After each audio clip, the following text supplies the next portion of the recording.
Ante el clamor popular, el gobernador firmó un decreto autorizando al capitán Harry Love y un grupo de 20 voluntarios para dar caza a Joaquín Murieta en un plazo de 3 meses.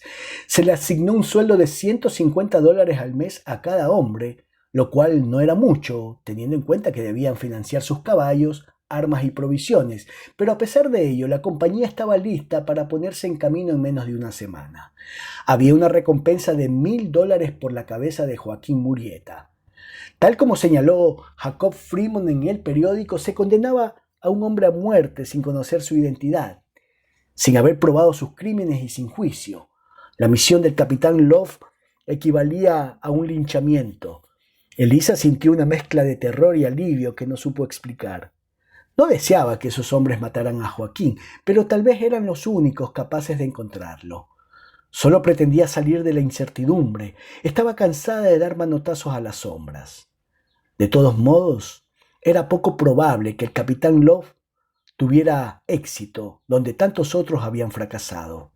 Joaquín Murieta parecía invencible. Decían que solo una bala de plata podía matarlo, porque le habían vaciado 2 pistolas a quemarropa en el pecho y seguía galopando por la región de Calaveras. Si esa bestia es tu enamorado, más vale que nunca lo encuentres, opinó Tao Chien, cuando ella le mostró los recortes de los periódicos coleccionados por más de un año. Creo que no lo es. ¿Cómo sabes? En sueños veía a su antiguo amante con el mismo traje gastado y las camisas deshilachadas, pero limpias y bien planchadas, de los tiempos en que se amaron en Valparaíso. Aparecía con su aire trágico, sus ojos intensos y su olor a jabón y sudor fresco.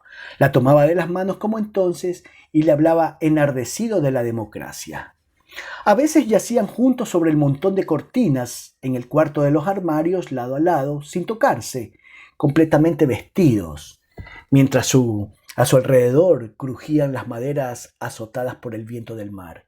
Y siempre, en cada sueño, Joaquín tenía una estrella de luz en la frente. ¿Y eso qué significa?, quiso saber Tao Chien. Ningún hombre malo tiene luz en la frente. Oh, es solo un sueño, Elisa. No es uno, son muchos, Tao. Entonces estás buscando al hombre equivocado. Tal vez, pero no he perdido el tiempo, replicó ella sin dar más explicaciones. Por primera vez en 4 años volvía a tener conciencia de su cuerpo, relegado a un plano insignificante desde el instante en que Joaquín Andieta se despidió de ella en Chile, aquel funesto 22 de diciembre de 1848. En su obsesión por encontrar a ese hombre renunció a todo, incluso su feminidad. Temía haber perdido por el camino su condición de mujer para convertirse en un raro ente asexuado, algunas veces cabalgando por cerros y bosques, expuesta a la inclemencia de todos los vientos. Recordaba los consejos de Miss Rose, que se lavaba con leche y jamás permitía un rayo de sol sobre su piel de porcelana. Pero no podía detenerse en semejantes consideraciones. Soportaba el esfuerzo y el castigo porque no tenía alternativa. Consideraba su cuerpo como sus pensamientos, su memoria o su sentido del olfato, parte inseparable de su ser. Antes no entendía a qué se refería Miss Rose cuando hablaba del alma, porque no lograba diferenciarla de la unidad que era ella. Pero ahora empezaba a vislumbrar su naturaleza. Alma era la parte inmutable de sí misma. Cuerpo, en cambio, era esa bestia temible que después de años invernando despertaba indómita y llena de exigencias. Venía a recordarle el ardor del deseo que alcanzó a saborear brevemente en el cuarto de los armarios. Desde entonces no había sentido verdadera urgencia de amor o de placer físico, como si esa parte de ella hubiera permanecido profundamente dormida. Lo atribuyó al dolor de haber sido abandonada por su amante, al pánico de verse encinta, a su paseo por los laberintos de la muerte en el barco, al trauma del aborto. Estuvo tan machucada que el terror de verse otra vez en tales circunstancias fue más fuerte que el ímpetu de la juventud. Pensaba que por el amor se pagaba un precio demasiado alto y era mejor evitarlo por completo. Pero algo se le había dado vuelta por dentro en los últimos 2 años junto a Tao Chien, y de pronto el amor, como el deseo, le parecía inevitable. La necesidad de vestirse de hombre empezaba a pesarle como una carga.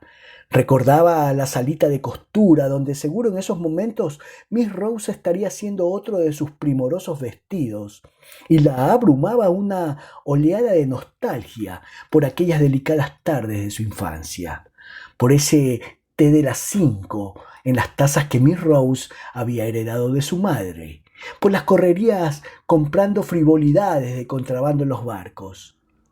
¿Y qué sería de mamá Fresia?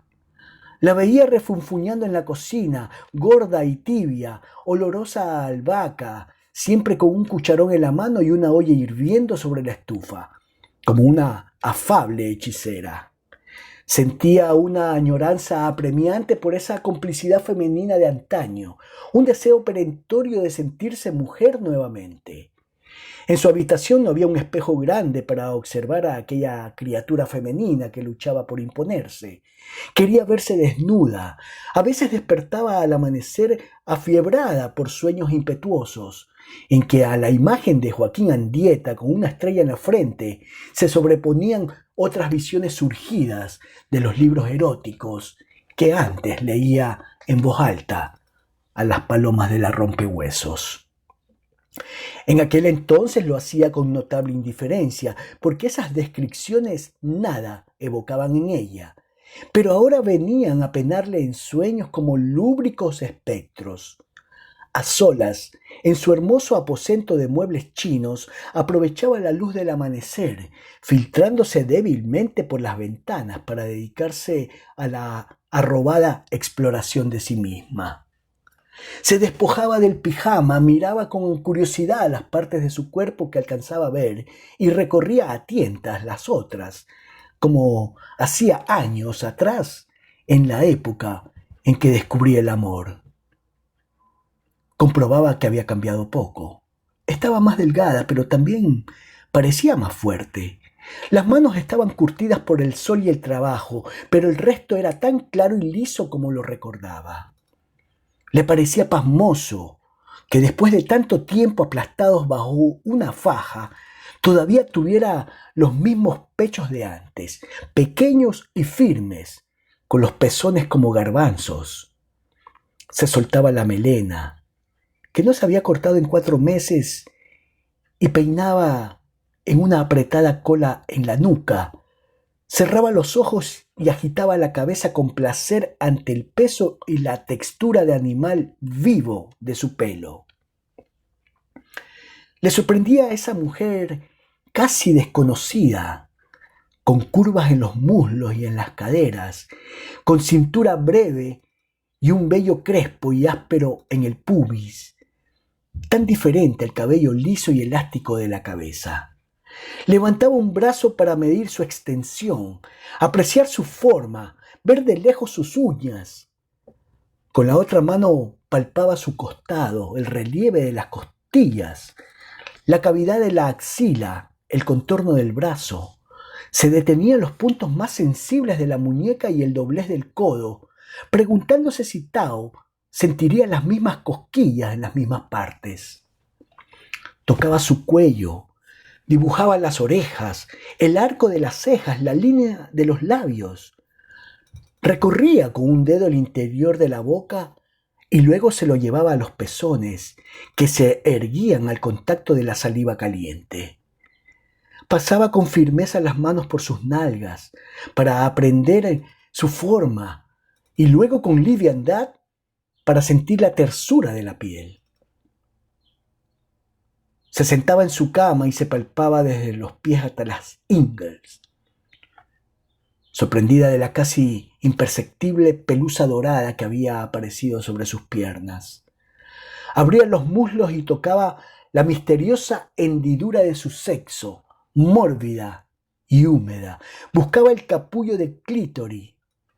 centro mismo de sus deseos y confusiones, y al rozarlo acudía de inmediato la visión inesperada de Tao Chien.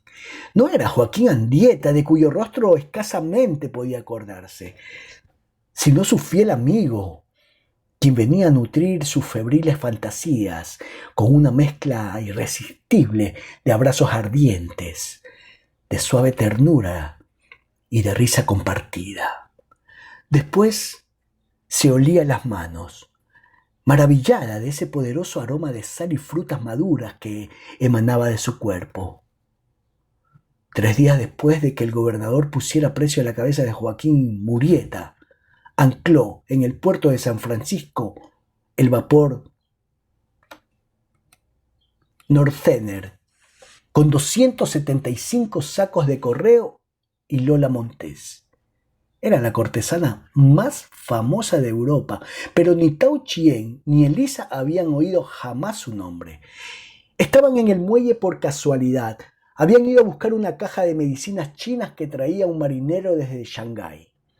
Creyeron que la causa del tumulto de carnaval era el correo. Nunca se había recibido un cargamento tan abundante. Pero los petardos de fiestas los sacaron de su error. En esa ciudad acostumbrada a toda suerte de prodigios, se había juntado una multitud de hombres curiosos por ver a la incomparable Lola Montes, quien había viajado por el Istmo de Panamá, precedida por el redoble de tambores de su fama. Descendió del bote en brazos de un par de afortunados marineros que la depositaron en tierra firme con reverencias dignas de una reina. Y esa era exactamente la actitud de aquella célebre amazona mientras recibía los vítores de sus admiradores. La batahola cogió a Elisa y a Tao Chien de sorpresa, porque no sospechaban el linaje de la bella. Pero rápidamente los espectadores los pusieron al día. Se trataba de una irlandesa, plebeya y bastarda, que se hacía pasar por una noble bailarina y actriz española. Danzaba como un ganso y de actriz solo tenía una inmoderada vanidad. Pero su nombre convocaba imágenes licenciosas de grandes seductoras, desde Dalila hasta Cleopatra, y por eso acudían a aplaudirla delirantes muchedumbres. No iban por su talento, sino para comprobar de cerca su perturbadora malignidad, su legendaria hermosura y su fiero temperamento. Sin más talento que su desfachatez y audacia, llenaba teatros, gastaba como un ejército, coleccionaba joyas y amantes, sufría epopélicas rabietas, había declarado la guerra a los jesuitas y salido expulsada de varias ciudades. Pero su máxima hazaña consistía en haber roto el corazón de un rey.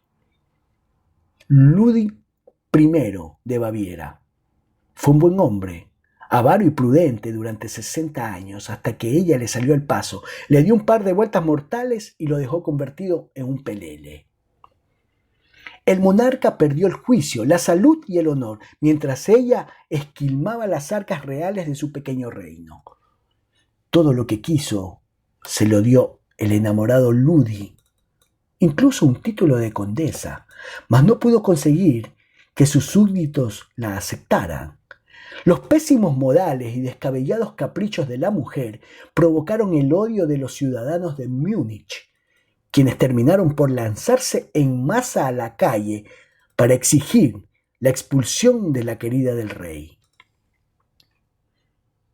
En vez de desaparecer calladamente, Lola enfrentó a la turba armada con una fusta para caballos y la habrían hecho picadillo si sus fieles sirvientes no la meten a viva fuerza en un coche para colocarla en la frontera. Desesperado, Ludwig I abdicó al trono y se dispuso a seguirla al exilio, pero sin corona, poder ni cuenta bancaria. De poco servía el caballero y la beldad simplemente lo plantó. Es decir, no tiene más mérito que la mala fama, opinó Tao Chien. Un grupo de irlandeses desengancharon los caballos del coche de Lola, se colocaron en sus lugares y la arrastraron hasta su hotel por calles tapizadas de pétalos de flores. Elisa y Tao Chien la vieron pasar en gloriosa procesión. «Es lo único que faltaba en este país de locos», suspiró el chino, sin una segunda mirada para la bella. Elisa siguió el carnaval por varias cuadras, entre divertida y admirada, mientras a su alrededor estallaban cohetes y tiros al aire.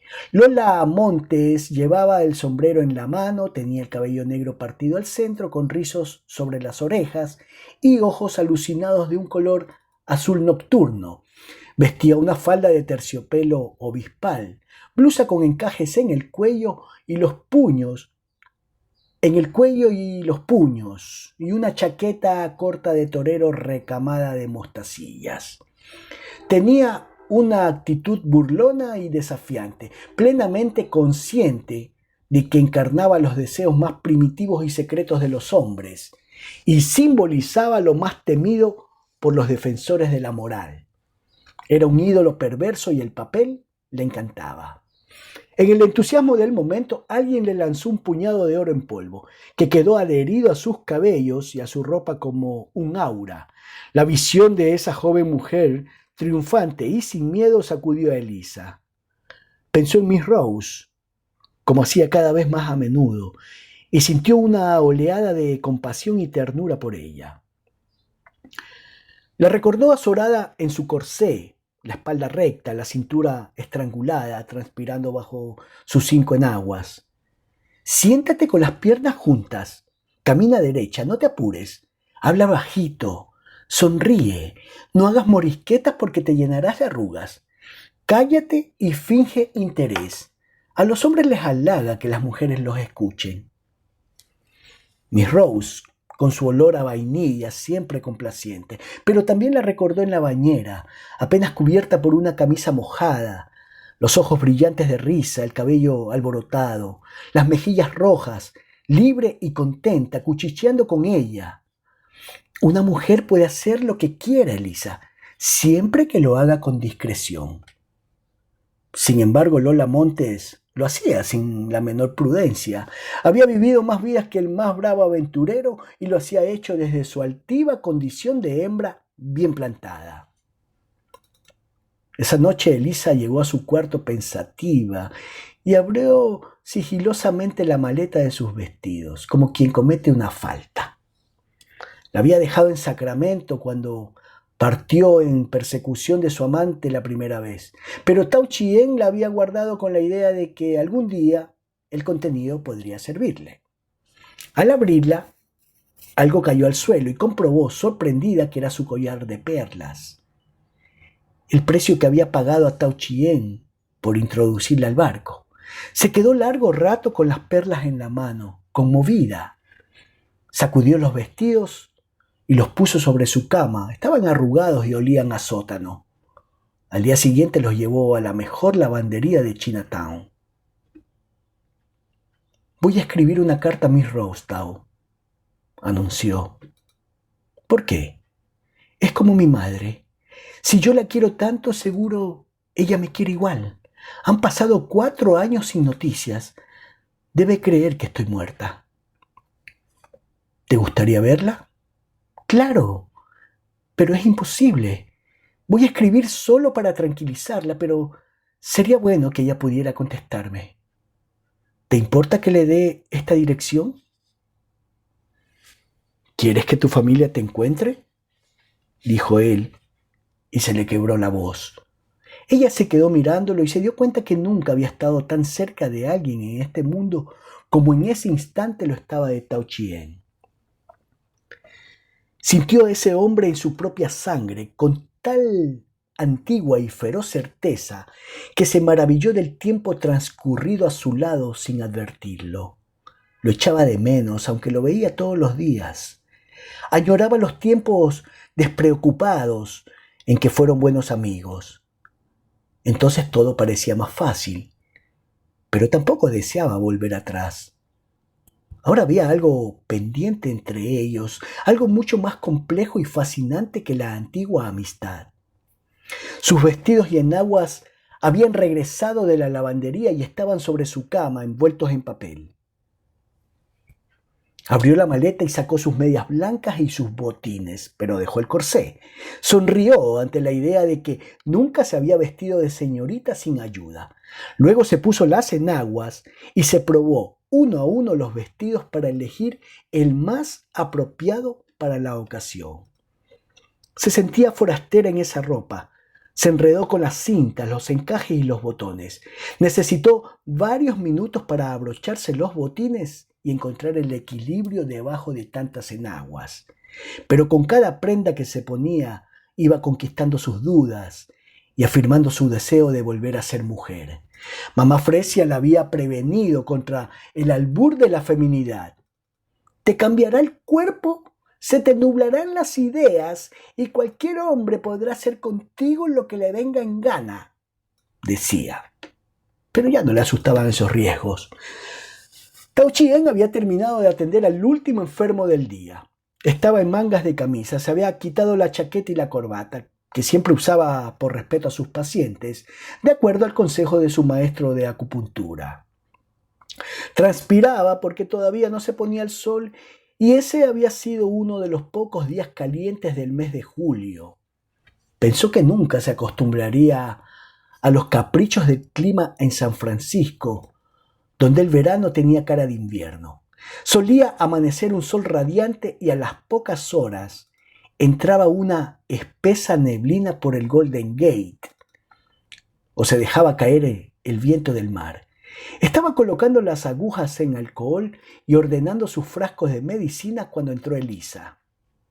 El ayudante había partido y en esos días no tenía ninguna sing-song girl a su cargo. Estaban solos en la casa. «Tengo algo para ti, Tao», dijo ella. Entonces él levantó la vista y de la sorpresa se le cayó el frasco de las manos. Elisa llevaba un elegante vestido oscuro con cuello de encaje blanco. La había visto solo 2 veces con ropa femenina cuando la conoció en Valparaíso, pero no había olvidado su aspecto de entonces. «¿Te gusta?» «Siempre me gustas», sonrió él, quitándose los lentes para admirarla de lejos. «Este es mi vestido de domingo. Me lo puse porque quiero hacerme un retrato. Toma, esto es para ti». Y le pasó una bolsa. «¿Qué es?» «Son mis ahorros. Para que compres otra niña, Tao. Pensaba ir a buscar a Joaquín este verano, pero no lo haré. Ya sé que jamás lo encontraré». Parece que todos vinimos buscando algo y encontramos otra cosa. ¿Qué buscabas tú? Conocimiento, sabiduría, ya no me acuerdo. En cambio encontré a las Simpson Girls y mira el descalabro en que estoy metido. «Qué poco romántico eres, hombre, por Dios. Por galantería debes decir que también me encontraste a mí». Te habría encontrado de todos modos, eso estaba predestinado. No me vengas con el cuento de la reencarnación. Exacto. En cada encarnación volveremos a encontrarnos hasta resolver nuestro karma. Suena espantoso. En todo caso, no volveré a Chile, pero tampoco seguiré ocultándome, Tao. Ahora quiero ser yo. Siempre has sido tú.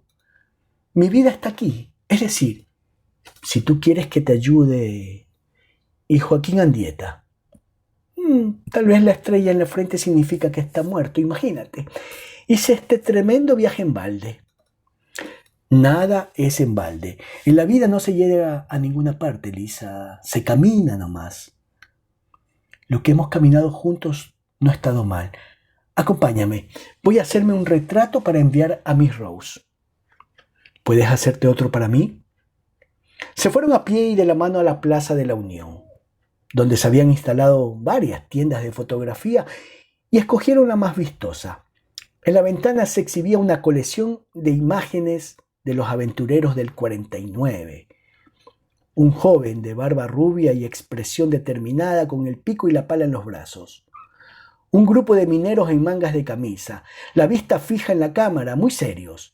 Chinos a la orilla de un río, indios lavando oro con cesta de fino tejido. Familias de pioneros posando junto a sus vagones. Los daguerrotipos se habían puesto de moda, eran el vínculo con los seres lejanos, la prueba de que vivieron la aventura del oro. Decían que en las ciudades del este muchos hombres que jamás estuvieron en California se retrataban con herramientas de minero. Elisa estaba convencida de que el extraordinario invento de la fotografía había destronado definitivamente a los pintores, que rara vez daban con el parecido. Miss Rose tiene un retrato suyo con 3 manos, Tao. Lo pintó un artista famoso, pero no me acuerdo del nombre. ¿Con 3 manos? Bueno, el pintor le puso 2, pero ella le agregó otra. Su hermano Jeremy casi se muere al verlo. Deseaba poner su daguerrotipo en un fino marco de metal dorado y terciopelo rojo para el escritorio de Miss Rose. Llevaba las cartas de Joaquín Andieta para perpetuarlas en la fotografía antes de destruirlas. Por dentro la tienda parecía las bambalinas de un pequeño teatro. Había telones de glorietas floridas y lagos con garzas, columnas griegas de cartón, guirnaldas de rosas y hasta un oso embalsamado. El fotógrafo resultó ser un hombrecillo apurado que hablaba a tropezones y caminaba a saltos de rana sorteando los trastos de su estudio. Una vez acordados los detalles, instaló a Elisa ante una mesa con las cartas de amor en la mano y le colocó una barra metálica en la espalda con un soporte para el cuello, bastante parecida a la que le ponía Miss Rose durante las lecciones de piano. Es para que no se mueva, mire la cámara y no respire. El hombrecillo desapareció detrás de un trapo negro. Un instante después, un fogonazo blanco la cegó y un olor a chamusquina la hizo estornudar. Para el segundo retrato dejó de lado las cartas y pidió a Tao Chien que la ayudara a ponerse el collar de perlas. Al día siguiente Tao Chien salió muy temprano a comprar el periódico, como siempre hacía antes de abrir la oficina, y vio los titulares a 6 columnas. Habían matado a Joaquín Murieta. Regresó a la casa con el diario apretado contra el pecho, pensando cómo se lo diría a Elisa y cómo lo recibiría ella. Al amanecer del 24 de julio, después de 3 meses de cabalgar por California dando palos de ciego, el capitán Harry Love y sus 20 mercenarios llegaron al valle de Tulare. Para entonces ya estaban hartos de perseguir fantasmas y correr tras pistas falsas. El calor y los mosquitos los tenían de pésimo talante y empezaban a odiarse unos a otros. 3 meses de verano cabalgando al garete por esos cerros secos con un sol hirviente sobre la cabeza era mucho sacrificio para la paga recibida. Habían visto en los pueblos los avisos ofreciendo $1,000 de recompensa por la captura del bandido. En varios habían garabateado debajo: «Yo pago 5,000», firmado por Joaquín Murieta. Estaban haciendo el ridículo y solo quedaban 3 días para que se cumpliera el plazo estipulado.